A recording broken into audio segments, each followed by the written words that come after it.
Nesse mês, eu vou fazer o possível para a gente trabalhar a boa parte dos conteúdos. Em direito tributário, a gente vai conseguir ver essa parte introdutória de noções do direito, noções de direito tributário. Aí a gente vai ver um pouco do histórico do tributo, desde a fundação, né? Desde quando o mundo é mundo, a gente vai ver como é que o tributo ele é calculado, vamos ver um pouco sobre as espécies tributárias, e depois a gente entra no sistema tributário nacional brasileiro. Aí a gente vai ver como é que o direito tributário é realmente visto no Brasil.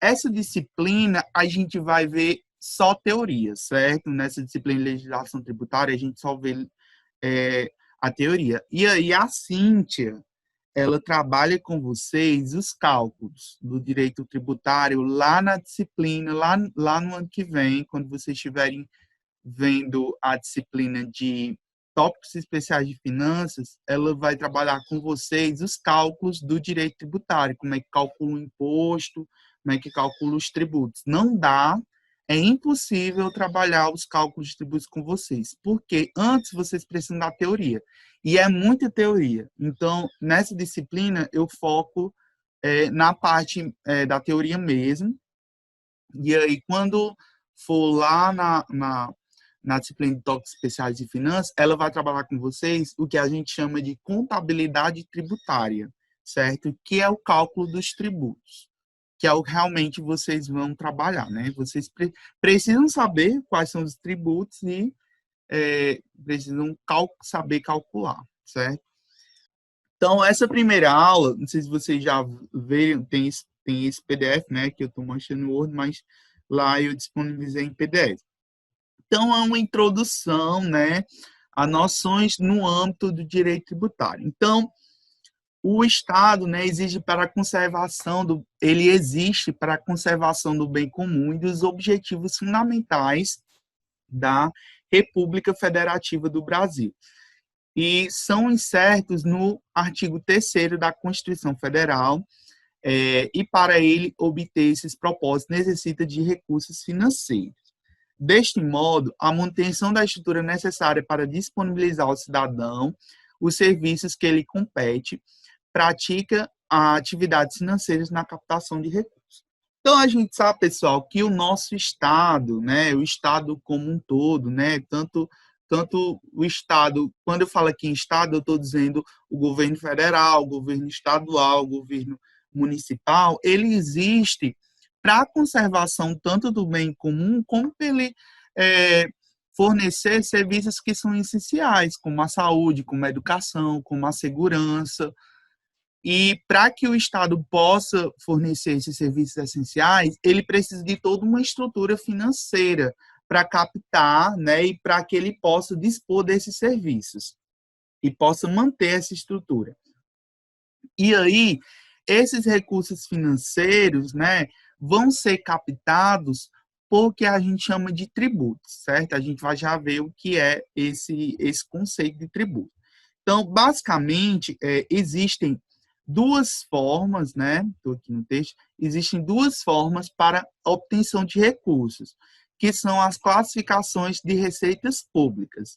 De acordo com Aleomar Baleiro, ele vai dizer que receita pública é a entrada que, integrando-se ao patrimônio público, sem qualquer reservas, condições ou correspondência do passivo, vem a acrescer o seu luto como elemento novo e positivo. É um conceito um pouco, como é que eu posso dizer, com palavras um pouco mais rebuscadas, né? O direito tem muito disso. Os juristas, eles gostam de enfeitar, né, as palavras, utilizar palavras um pouco que não são muito utilizadas no nosso dia a dia. Mas o que esse conceito está dizendo? O que é receita pública?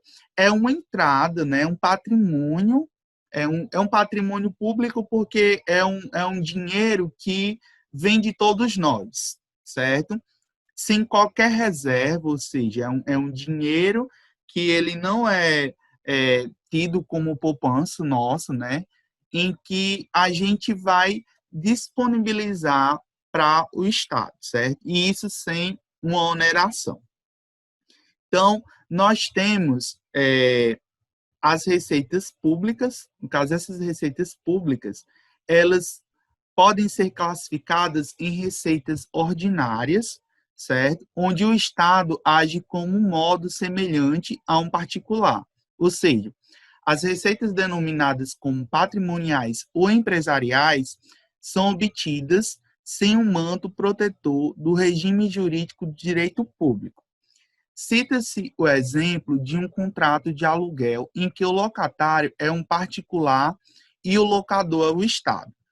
Em receitas derivadas, em que o Estado, agindo como um tal, utiliza de suas prerrogativas de direito público, edita uma lei obrigando o particular que pratique determinados atos ou que se ponha em determinadas situações a entregar valores ao cofre público, independente de sua vontade.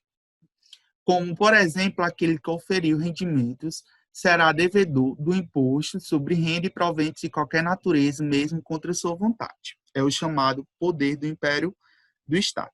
Pedro, o que é isso? Não entendi nada. Então, vamos lá, vamos entender por partes. O que seriam essas receitas originárias e como ocorre esse poder, né? O Estado, para que ele possa nos cobrar tributos, para que eles a gente vai já entender o que é esse tributo. Mas existe uma limitação no Estado para que ele possa nos cobrar esses tributos, certo? Existem limitações legais escritas, impostas na lei, que vai dizer como o Estado vai cobrar os tributos, como ele vai cobrar, como ele vai calcular esses tributos e quando, temporariamente, ele vai poder cobrar isso, certo? Ou seja, existe um limite na lei. É diferente de eu, como particular, por exemplo, vou fazer um contrato com outra pessoa. Eu, enquanto empresa, por exemplo, eu disponho de um prédio residencial e quero alugar essa minha casa para outra pessoa. Então, eu faço um contrato particular entre eu e outra essa pessoa e eu estabeleço, ó, eu vou cobrar R$ 200 ou 300 ou R$ 400 pelo aluguel todo mês. Se eu quiser, daqui a um ano, eu posso aumentar esse valor. Como esse dinheiro vai ser cobrado, eu que vou determinar. Então, eu, enquanto particular, eu posso ter essa prerrogativa de definir como isso vai acontecer. Os tributos, não é bem assim que acontece. O Estado ele tem certas limitações, e a gente vai entender que tipo de limitações são essas, que vão definir como esses tributos irão serem cobrados, certo? O Estado não pode ir à torta e à direita sair criando tributo, não. E mesmo aumentando, certo? Existem limitações no poder, né, de tributação do Estado. A gente vai entender que limitações são essas, tá certo? Então, a cobrança de tributos se mostra como a principal fonte das receitas públicas, bem como discrimina Rui Barbosa Nogueira. O direito de tributar do Estado decorre do seu poder de império, pelo qual pode fazer derivar para os seus cofres uma parcela do patrimônio das pessoas sujeitas à sua jurisdição e que são chamadas de receitas derivadas ou tributos. E aí, essas receitas derivadas são o quê? São os tributos e as multas pecuniárias. E aí, pessoal, a gente vai entender depois que existe uma diferença muito grande entre tributo e uma multa, certo? E aí eu pergunto a vocês, alguém de vocês saberia me dizer qual a diferença entre um tributo e uma multa? Alguém de vocês poderia me dizer qual é essa diferença? O que vocês acham? É a mesma Eu coisa? acho que tributo seria algo como um imposto, uma coisa meio que obrigatória, e a multa é decorrente de alguma atividade que você faz. É, Elas decaem sobre áreas do direito diferente, não? sim, mas aonde se encontra a diferença? Porque a multa é mais coercitiva, é voltada ao penal. O tributo É meio com a contribuição do Estado. É uma que, por exemplo, você está recebendo dinheiro, você paga certa parcela do seu salário.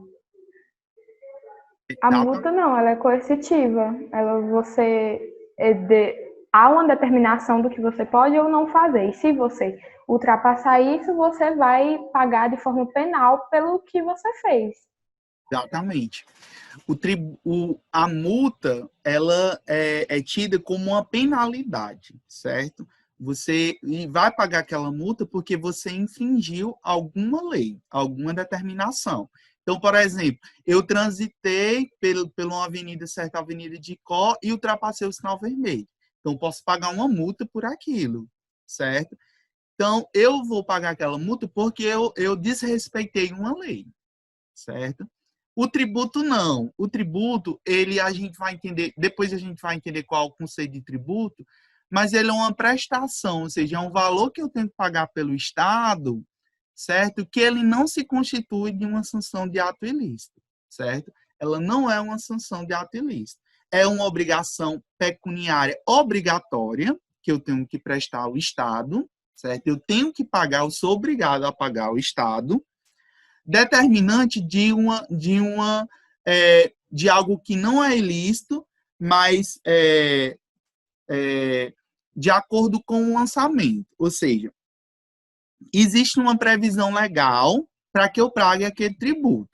Por exemplo, existe um tributo que depois a gente vai entender quais são as espécies tributárias. Por exemplo, a Nayane falou de imposto. O imposto é uma espécie tributária. A gente vai entender, por isso que eu estou falando tributo e não imposto, porque imposto é uma espécie de tributo. Depois a gente vai entender quais são as espécies tributárias. Mas, por exemplo, eu possuo uma moto, certo? Pelo fato de eu possuir uma moto, todo ano eu vou ter que pagar um tributo chamado Imposto sobre Propriedade de Veículos Automotores, o chamado IPVA. Então, por eu possuir uma moto, todo ano eu tenho que pagar o chamado IPVA. Se eu não tivesse moto cadastrada em meu nome, em meu CPF, eu não pagaria esse imposto, certo? Então, existem as previsões legais para pagamento daquele tributo. Então, possuir um veículo automotor é o fato gerador para eu pagar o IPVA. Tudo bem? Alguma dúvida até aqui? Pedro, me diferencia melhor as receitas originárias das receitas derivadas? Pronto. As receitas originárias, elas são receitas que elas não têm uma destinação. Elas não têm como é que eu posso dizer? Uma destinação antes. Por exemplo, uma multa, por exemplo. Uma multa é uma receita derivada de algo que aconteceu, né? Uma legislação que foi infringida, e já aquela legislação já diz, por exemplo, se eu passar o sinal vermelho, eu vou pagar tantos reais por infringir aquela lei. Então, eu já sei o quanto, né, que eu vou pagar por isso. Então, é uma receita derivada de algo. Já os tributos, eles são receitas originárias porque eles independem de valores, né, prestados anteriormente. São receitas primárias do Estado. E outro conceito que a gente pode listar é que o Estado ele tem como fonte principal de receita os tributos, certo? É o dinheiro que o Estado ele sobrevive de tributos, certo? Sem os tributos, o Estado ele não consegue realizar as suas ações.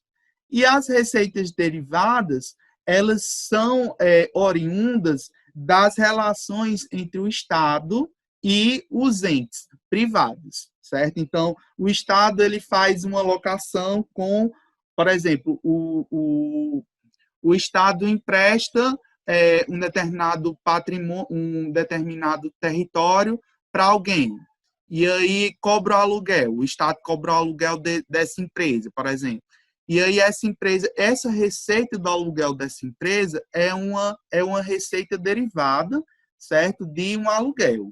Então, ele essa receita derivada, ela está estabelecida por um contrato, certo? Já a receita, ou seja, eu posso escolher, certo? Essa receita derivada, eu posso escolher celebrar um contrato ou não com o Estado. Já a receita originária, não.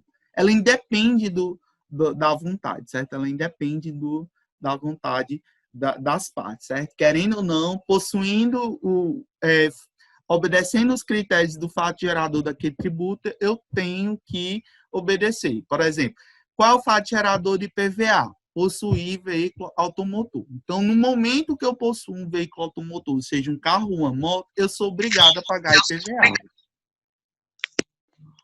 Certo? Vocês deu para entender? Sim.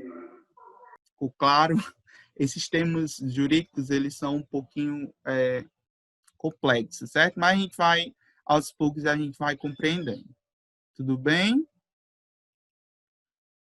Podemos passar para o tópico 2. Deu para compreender, Soraya? Claro. Ficou claro. Então, vamos aqui. O tópico 2 é o Estado e o poder de tributar. Então, o direito tributário é parte do direito público, certo? A gente viu o direito privado, certo? O direito, ele subdivide em duas grandes vertentes, né? O direito particular, ou direito privado, onde a gente estudou a legislação empresarial, a legislação empresarial, e dentro do direito público a gente tem o quê? O direito constitucional, o direito administrativo e o direito tributário, certo? São as principais fontes do direito público. E aí, esse direito, ele tem natureza obrigacional, certo? Ou seja, ele refere-se a uma relação de crédito e de débito entre os sujeitos da relação jurídica. Temos como ocupante do poder ativo. Aí nós temos, nesse lado, dois sujeitos. Nós temos um sujeito ativo e um sujeito passivo. Quem é o sujeito ativo da relação tributária? Quem é esse sujeito credor, né? O sujeito ativo é o sujeito credor. Quem é? É o poder público, né? Esse poder público, ele pode ser tanto a União, como os estados, os municípios, ou mesmo o Distrito Federal. Então, o sujeito ativo credor é aquele sujeito que recebe os tributos dos sujeitos passivos. E quem é o sujeito passivo? Somos nós, né? Tanto as pessoas físicas, como também as pessoas jurídicas, as empresas. Então, nós temos nesse direito tributário esses dois polos, né? O sujeito passivo e o sujeito ativo dessa relação tributária. Então, o direito tributário trata da relação jurídica existente entre o fisco e o contribuinte, certo? Ou das relações fáticos-econômicas indicativas da capacidade contributiva do concernente ao conjunto das leis reguladoras da arrecadação de tributos, bem como de sua fiscalização. A gente vê algumas palavras um pouco estranhas, né? Mas basicamente, traduzindo em miúdos, o que esse parágrafo está dizendo, é que esse direito tributário ele vai regulamentar essas relações econômicas entre a arrecadação de tributos por meio do Estado, que é o nosso sujeito ativo, e do sujeito passivo, né, que são os contribuintes, certo? E também o direito tributário ele vai fiscalizar como ocorre essa tributação. Então, o direito tributário ele vai estabelecer uma série de mecanismos legais para meio que disciplinar como deve ocorrer tanto essa cobrança de tributos, para que ela não seja em demasia, para ela respeitar algo, um princípio que se chama capacidade contributiva. A gente vai entender depois o que significa esse conceito de capacidade contributiva, mas ele é bem assim, é fácil da gente compreender que quem tem mais recursos, quem é mais, como é que eu posso dizer, bem mais bem-aventurado, né, nessa questão financeira, deve pagar bem mais afortunado, né, a palavra que eu estava procurando, afortunado, né? Quem é mais afortunado deve pagar mais tributos do que aquelas pessoas mais simples, mais pobres. É esse princípio da capacidade contributiva, certo? O Estado ele tem que onerar de acordo com essa capacidade contributiva. Ou pelo menos deveria, né? A gente, por exemplo, a gente tem um tributo, um imposto chamado, um imposto que está previsto na nossa Constituição, que é o IGF, Imposto sobre Grandes Fortunas. Para vocês terem ideia, esse imposto ele está estabelecido desde 1988 na nossa Constituição, ou seja, há mais de 30 anos, e até hoje ele não foi criado, certo? E aí, por que ele não foi criado, né? A gente faz essa pergunta, né? Por que esse imposto ainda não foi criado? Mas vamos lá. O governo ele prefere, né, de reduzir o salário do servidor público e mexer com as grandes fortunas, né? Congelar. É porque os afortunados não querem isso, não. Exatamente, né? O inimigo do Estado é o servidor público. Mas vamos lá. Tendo em vista a natureza da tributação, o credor, né, o fisco, vai de encontro ao patrimônio do devedor, contribuinte, de maneira compulsória, objetivando a retirada de valores que são tributos. E aí eu destaco a palavra compulsória. O que essa palavra quer dizer? Eu não tenho escolha, certo? Eu, enquanto sujeito passivo da relação tributária, eu não tenho escolha, eu tenho que pagar os tributos. E aí, se eu não pagar os tributos, o que vai me acontecer? O que vocês acham? Vai preso, vai não? Vai preso, será? Uma multa. Rapaz, é a única coisa que vem em mente, né? Depende. Você paga para ter Uma multa, não? Mas se quem que eu nega imposto? Essa pergunta eu vou responder para vocês depois, certo? Eu vou deixar aí no ar para que vocês pesquisem e vou deixar no ar. Por quê? Depende, certo? Essa pergunta aí depende, certo? A gente vai entender depois o que é tributo. E aí, quando vocês compreenderem o conceito de tributo, vocês vão saber responder essa pergunta, certo? Então, vamos lá. Tópico 3, direito tributário. Como dito, o direito tributário é o ramo do direito público sedimentado nas premissas que são as principais. Então, quais são as premissas principais do direito tributário? A primeira é a supremacia do interesse público sobre o interesse privado. O que quer dizer essa supremacia? Quer dizer que o interesse público ele deve prevalecer sobre o interesse privado, certo? Então, o interesse das pessoas, do público, ele sempre é maior do que o interesse privado.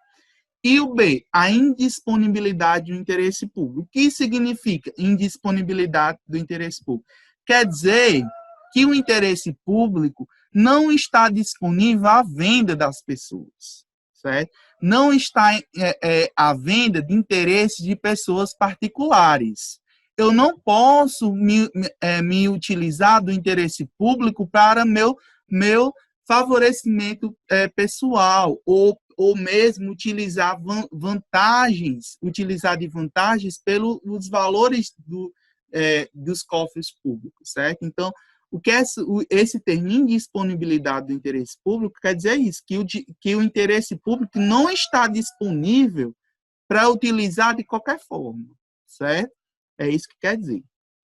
Então, como exemplo da aplicação acima do direito tributário, a supremacia do interesse público sobre o interesse privado é facilmente vista pelo fato de a obrigação de pagar o tributo ocorrer diretamente da lei, sem manifestação autônoma do contribuinte, já que a indisponibilidade do interesse e do patrimônio é visualizada na exigência da lei para a conservação de quaisquer benefícios fiscais queiramos ir adiante. Então, o que isso quer dizer?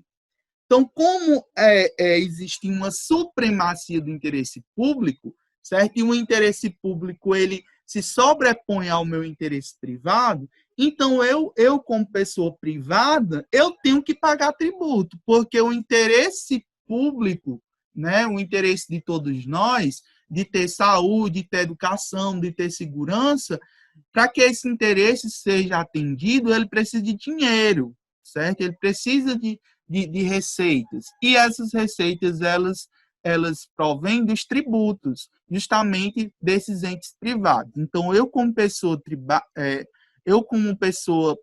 privada, eu tenho uma obrigação, certo, legal, de concerner esse tributo, certo? Então, é basicamente isso, certo? Então, esse ramo do direito é dito público porque as suas normas têm as seguintes características. Primeira, implica que o Estado é parte da relação jurídica, é o critério subjetivo, traz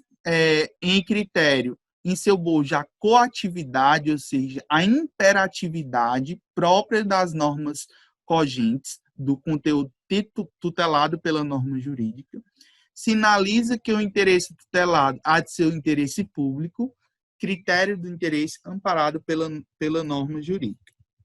Então, como preconiza Paulo de Barros Carvalho, mencionado o conceito desse ramo jurídico, o direito tributário é o ramo didaticamente autônomo de direito, integrado pelo conjunto de proposições jurídico-normativas que correspondam direta ou indiretamente à instituição, à arrecadação e à fiscalização de tributos, certo? Assim como dizer de Luciano Amaro, o direito tributário é a disciplina jurídica dos tributos, com que se abrange todo o conjunto de princípios e normas da criação, fiscalização e arrecadação das prestações de natureza tributária. Então, o direito tributário é o conjunto de normas, né? Normas jurídicas. A gente vai entender depois que normas jurídicas são essas, que constituem a disciplina, né? Que vão tanto cobrar os tributos, como também a fiscalização deles, né? Então, o direito tributário vai englobar as normas da criação de tributo, a fiscalização, né, de como ocorrem essas normas, né? De como essas normas são criadas, e a arrecadação em si, né? Como deve haver essa arrecadação de tributos. Então, o tópico 4, né, vai falar sobre a legislação tributária, né? Como é que ocorre essa legislação tributária? A gente vai ver como os tributos como eles podem ser criados, que atos normativos podem ser utilizados para a criação de tributos, certo? Então, todo ato normativo que verse sobre matéria tributária integra a denominada legislação tributária. Nós temos um Código Tributário Nacional, certo? E nele, em seu artigo 96, afirma que a expressão legislação tributária compreende as leis, os tratados e as convenções internacionais, os decretos e as normas complementares que versem, no todo ou em parte, sobre tributos e relações jurídicas a ele pertencentes. As leis acima enumeradas são a Constituição Federal, a principal, as emendas e as leis complementares, as leis ordinárias, medidas provisórias, leis delegadas, resoluções do Senado, decretos legislativos, tratados e convenções internacionais, né? A gente vai falar sobre cada um deles, certo? A gente vai discorrer sobre cada uma dessas normas que compreendem a expressão legislação tributária. O tempo falta 3 minutos para acabar a reunião, mas se encerrar, vocês entram pelo mesmo link, tá certo? A principal legislação é a Constituição Federal.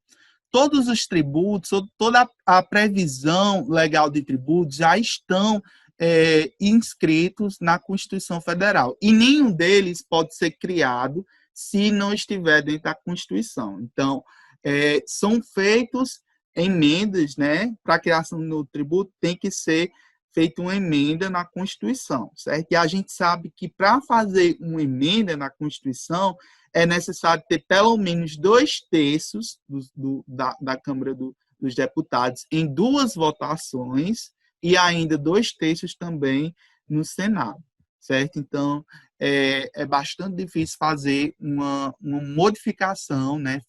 Fazer uma emenda na Constituição. Então, na Constituição estão arrolados os princípios básicos referentes aos tributos.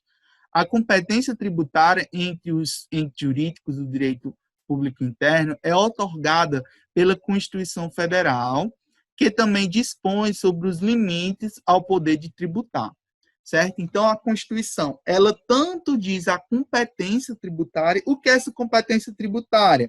Ela diz a União pode cobrar tais tributos, o Estado só pode cobrar tais tributos, os municípios só podem cobrar tais tributos. Então, a competência tributária é isso, é dizer quem é que pode cobrar o quê, certo? A Constituição já diz, os municípios só podem cobrar tributos sobre isso, os estados só podem cobrar tributos sobre isso, a União só pode cobrar tributos sobre isso, certo? E também a Constituição, ela impõe limites ao poder de tributar. A gente vai ver depois que limites são esses, certo? A emenda à Constituição. As emendas à Constituição são um dispositivo pelo qual se altera o texto constitucional para que haja acompanhamento da realidade social do país, perfilhando a evolução da sociedade brasileira. Então, as emendas da Constituição, elas precisam se criar um tributo novo. Então, tem que fazer uma emenda na Constituição para poder se criar um novo tributo, certo? Então, é bastante difícil se criar, certo? Porque, justamente, precisa fazer uma emenda à Constituição. As leis complementares. Nos casos em que uma norma constitucional não é autoexecutável, há uma necessidade prevista na Constituição de se aprovar uma lei complementar para que tal norma surta efeito. A lei complementar exige quórum de maioria absoluta para ser aprovada. Em matéria de direito tributário, a lei exige, a Constituição Federal, em seu artigo 146, exige lei complementar para a regulação das seguintes matérias. Aí o A, dispor sobre conflito. Vocês estão me ouvindo? Pedro, Oi. eu tô. As outras atividades que não são das disciplinas que vai ser hoje, porque hoje é só legislação e administração, né? Todas as atividades, elas têm como prazo até o dia 26 de junho, certo? Até o final desse mês. Então, vocês têm aí... Eu sei. É porque, tipo assim, né, em questão a conteúdo novo, né? Exato. Aí as outras é bom a gente fazer só quando o senhor der os outros conteúdos, né? Vocês já podem ir tentando fazer. Por exemplo, a de matemática financeira, que é a maior. Eu acho que a primeira eu acho que tem 13 questões e a segunda eu acho que tem 20 e poucas. Somando dá quase 36, dá quase 40 questões a de matemática financeira. Certo que tem algumas que são bem fáceis e são bem pequenas. Vocês já podem tentar fazer, certo? Essa de legislação, aqui eu botei de legislação, com essa aula de hoje, vocês já conseguem fazer. Aí, a de administração de capital de giro, eu vou explicar. Talvez algumas das últimas questões vocês não consigam fazer, porque eu vou ter que fazer outra aula para terminar de explicar o conteúdo. Mas as questões, vocês podem ir tentando, certo, pessoal, fazer. E aí, qualquer dúvida que vocês tiverem, vocês podem tanto me perguntar no privado, como também vocês podem me perguntar no grupo, certo? Eu estou disponível na semana, certo? Em qualquer horário que vocês tiverem. Não vou prometer para responder imediatamente, não prometo, porque agora eu estou sem celular, e aí eu só consigo visualizar a mensagem no computador. Graças a Deus que eu ainda estou conseguindo visualizar a mensagem no computador, isso até meu celular chegar. E aí, pode ser que eu não responda na hora, mas aí, quando eu ver sua mensagem, eu prometo responder, tá certo? Então, manda as dúvidas, tenta responder. Vocês já podem... A educação remota, ela é uma educação que exige muita disciplina de vocês, certo? Então, não é do mesmo jeito da educação presencial, em que eu passava o primeiro conteúdo, né? E vocês, depois de passar, vocês iam atrás, né? Então, vocês têm que aprender a ter um pouquinho mais de autonomia. Então, a partir do momento que eu coloco um conteúdo, é lógico que tem certos conteúdos que são mais complexos e que precisam de uma explicação. Então, se você ainda não tem maturidade ainda para responder uma atividade, um determinado conteúdo, você espera que eu explique, ou então você me pede ajuda, que eu estou aqui junto com vocês para ajudar. Mas se de repente você pegou um conteúdo lá, alguma questão, e você compreendeu só pela leitura lá do material que eu postei, só pela leitura você conseguiu compreender e você consegue resolver, nada impede que você já responda, certo? Se você já tem essa maturidade, se você já compreendeu, ou mesmo se você conseguiu visualizar. Então, vamos lá. Então, a Constituição Federal, ela exige lei complementar para a regulamentação das seguintes matérias. A primeira matéria é dispor sobre conflitos de competência entre matéria tributária entre União, Estados, o Distrito Federal e município. O que é isso? É, por exemplo, um município querer cobrar um tributo que o Estado cobra. Eu não posso. Ou um Estado querer cobrar um tributo que é de outro Estado, certo? Por exemplo, existe uma guerra muito grande no Brasil entre um tributo chamado ICMS, que é o Imposto de Circulação sobre Mercadorias e Serviços de Telecomunicações, que é o ICMS. Então, existe hoje no Brasil, eu vou até colocar depois, quando a gente estiver estudando os tributos dos estados, né, os impostos dos estados, que a gente estiver estudando sobre o ICMS, eu vou colocar uma matéria para vocês sobre isso, certo? Hoje a gente está com uma guerra fiscal do ICMS. O que é isso? Os estados eles estão brigando para receber o ICMS das empresas, certo? Por exemplo, para vocês terem ideia, lá no sul do país, São Paulo, Minas Gerais, eles cobram ICMS de cerca de 7% sobre os produtos que circulam nesses estados. O Ceará, que esses estados do Nordeste, eles já cobram já 17% de alíquota do ICMS. Ou seja, mais que o dobro, né? Mais que o dobro, eu diria quase o triplo da alíquota. É mais que o dobro, né? Não posso dizer que é o triplo, não, mas mais que o dobro da alíquota lá de São Paulo. Então, para que isso?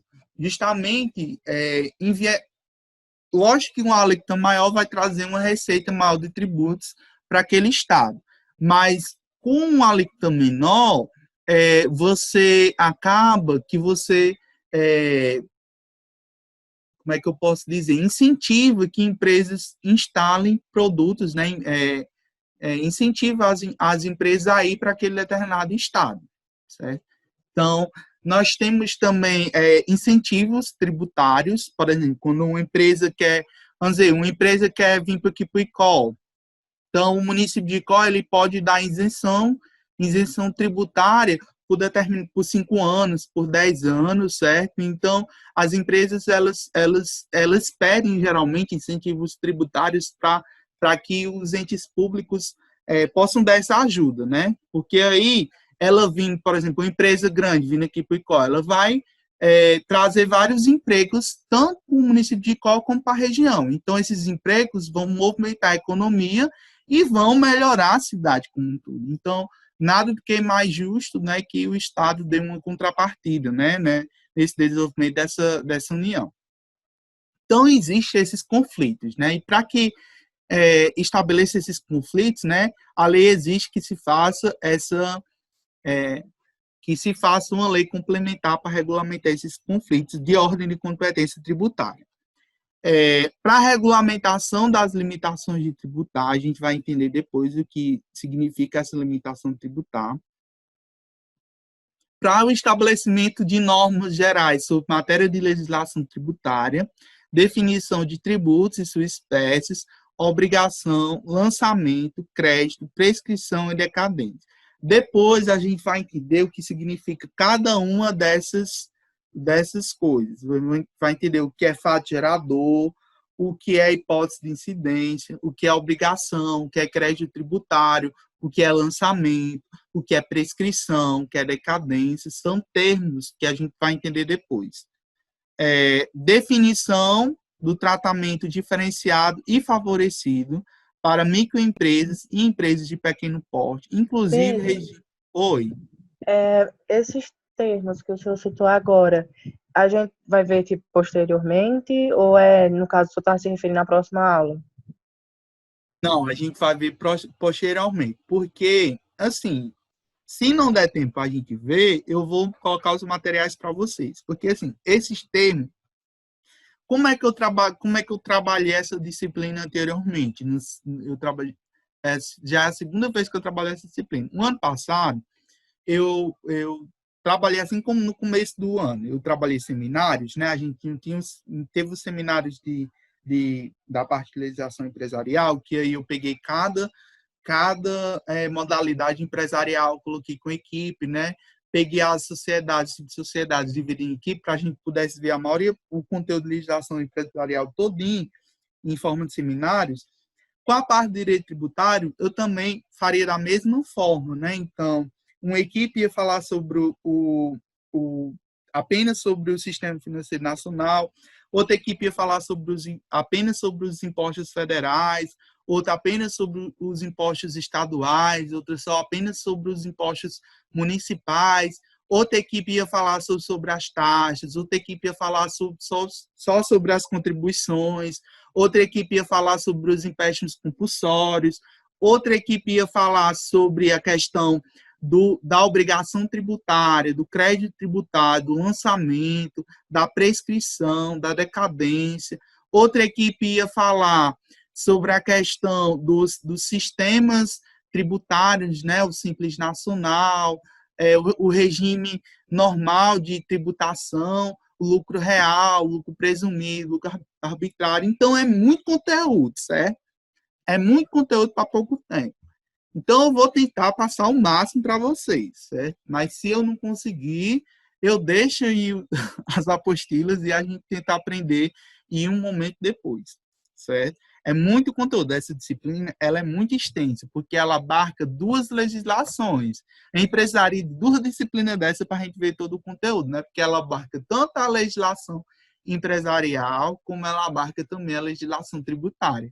Se a gente fosse estudar, por exemplo, na graduação comum, a gente vê 2 disciplinas de 80 horas, certo? Uma disciplina de 80 horas só para a legislação empresarial e uma disciplina de 80 horas só para a legislação tributária, que vocês têm uma disciplina que junta as 2 legislações e só 60 horas. Então, a gente tem que ver pelo menos o básico de cada coisa, né?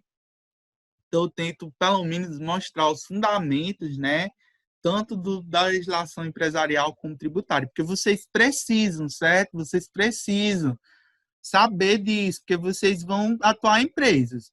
Então, para atuar numa empresa, você precisa tanto conhecer bem a legislação empresarial, como também saber da legislação tributária.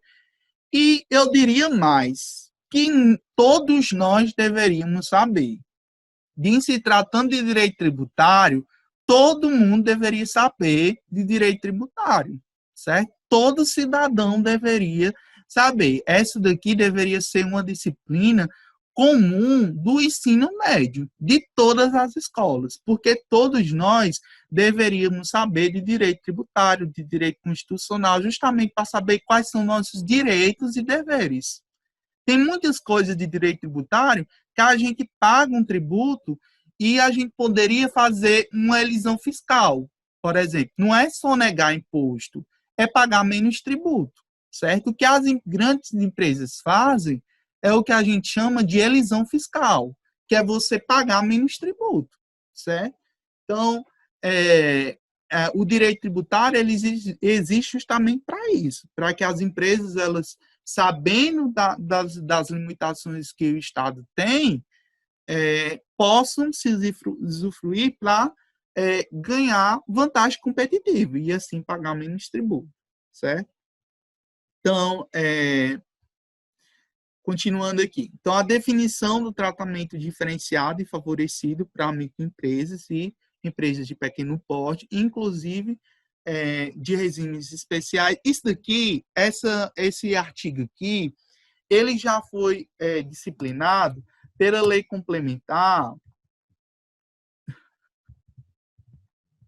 123 de 2006, certo? Está aqui na Constituição, mas essa lei complementar, ela já foi feita, certo? É a nossa lei complementar 123 de 2006. E essa lei ela já foi alterada, certo? Pela lei complementar número 134 de 2014, certo? Então, ela, se eu não me engano, é 134. Vou botar aqui, não, é 134 ou é 174, certo? Essa lei ela já foi alterada, certo? Em 2014 e já trouxe outras alterações.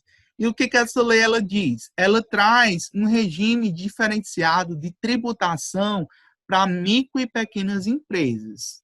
O que isso quer dizer? Que essas empresas elas têm vantagens, certo? Uma das vantagens que a gente pode dizer é o Simples Nacional, que vocês já até falaram aqui várias vezes, né, dessa disciplina, certo? É uma facilidade que as micro e pequenas empresas têm de pagar seus tributos, certo? De tanto recolhimento dos tributos. E essas empresas também, elas têm facilidade na contratação com o Estado, por meio de licitações. Então, existe todo um tratamento favorecido para essas micro e pequenas empresas. Aí vocês podem perguntar, Pedro, por que essas empresas elas têm essa preferência, esse regime diferenciado? Aí a gente vai ver que essas empresas, elas compõem quase 70%, elas movimentam cerca de 70% da economia do país, certo? Basicamente, 70% do PIB é gerado, do nosso país é gerado por micro e pequenas empresas. Então, elas movimentam o coração da economia. Se uma empresa pequena ela falha, ela gera desemprego e uma série de consequências econômicas, tanto para aquele município como para aquela região. Hoje, no município de Icó, por exemplo, hoje no município de Icó a gente só tem pequenas e a maioria, 90% do município, acho que 95% do município de Icó, ele é formado por micro e pequenas empresas.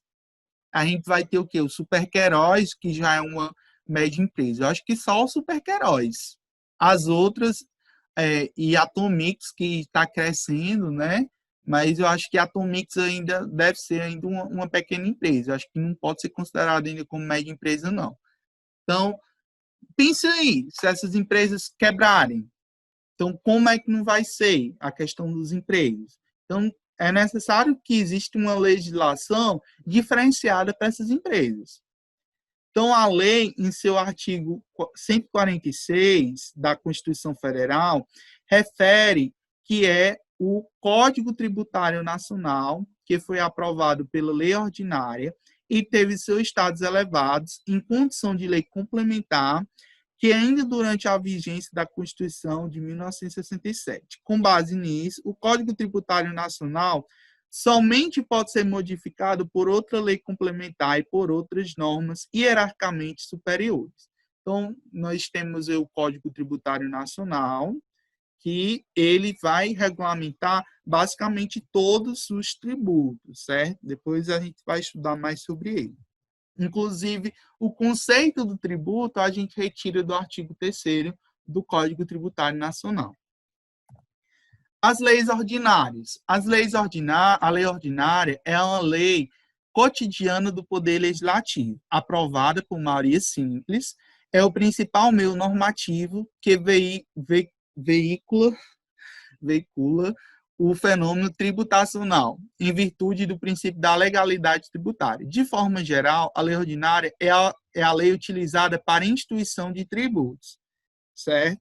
Aí nós temos também a medida provisória, ou óbito tributária, que é o instituto jurídico com força de lei, de que o presidente da República pode lançar em mão do seu caso de relevância e urgência. O artigo 62 abriu a possibilidade de medida provisória de legislar sobre impostos, instituindo aumentantes.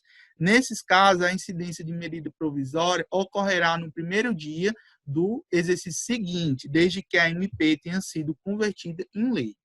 Então, aí nós temos a chamada medida provisória, certo? E essa medida só pode ser feita, no caso, pelo presidente da República. Então, se, por exemplo, o Bolsonaro ele quiser fazer um novo, né, aumentar um determinado tributo por medida provisória, ele pode, certo? Só que a medida provisória ela tem um prazo de 60 dias para ser votada pelo Congresso Nacional. Então, se durante 60 dias aquela medida ela não for aprovada pelo Congresso Nacional, ela caduca e ela perde a validade, certo? Então, a medida provisória ela tem esse caráter de urgência, ela vale a partir do momento em que ela é editada, mas ela tem essa limitação de que ela tem que ser aprovada pelo Legislativo. Se ela não for aprovada, ela caduca, certo? Então, nessa aprovação, ela pode ser aprovada textos de partes da medida, ou ela pode ser aprovada como um todo, como também ela pode ser rejeitada na sua integralidade, certo? O poder legislativo,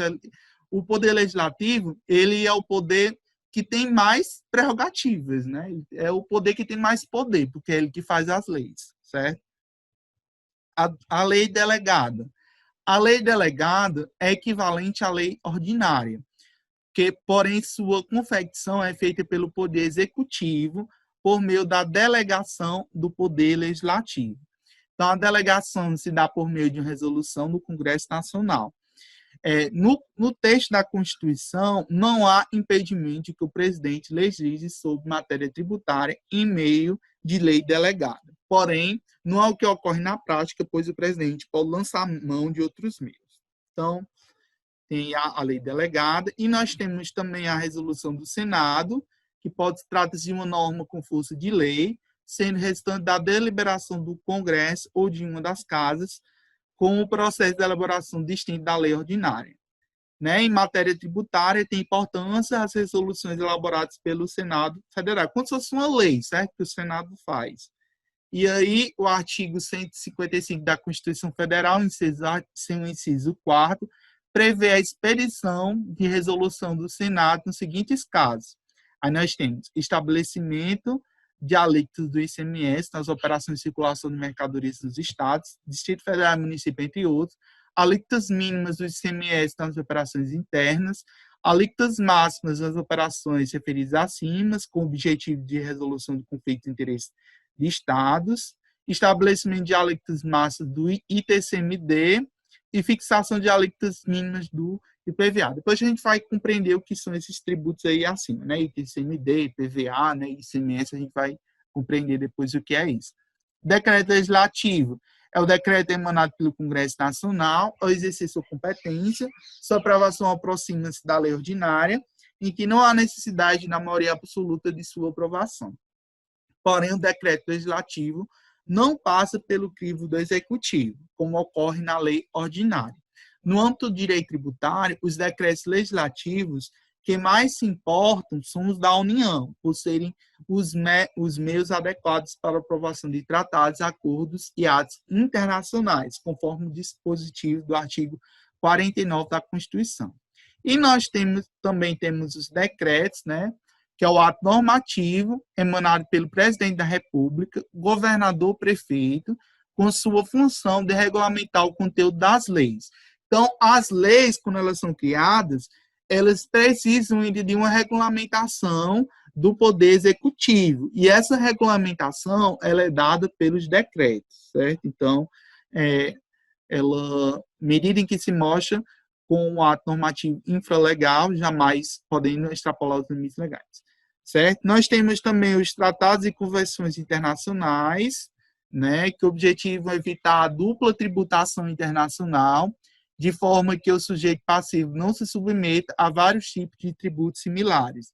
Cabe ao presidente da República celebrar os tratados e rejeitá-los ao referendo do Congresso, conforme indica o artigo 84 da Constituição Federal.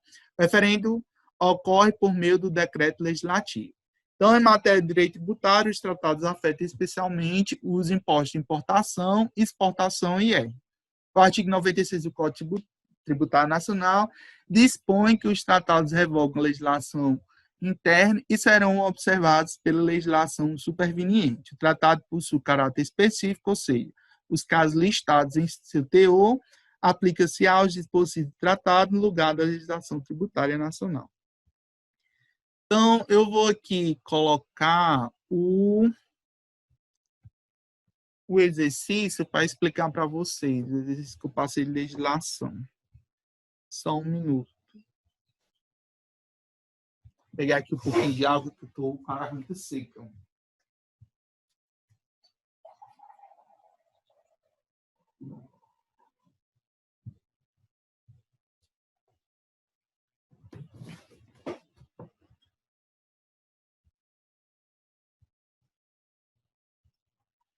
Vocês estão vendo aí a plataforma?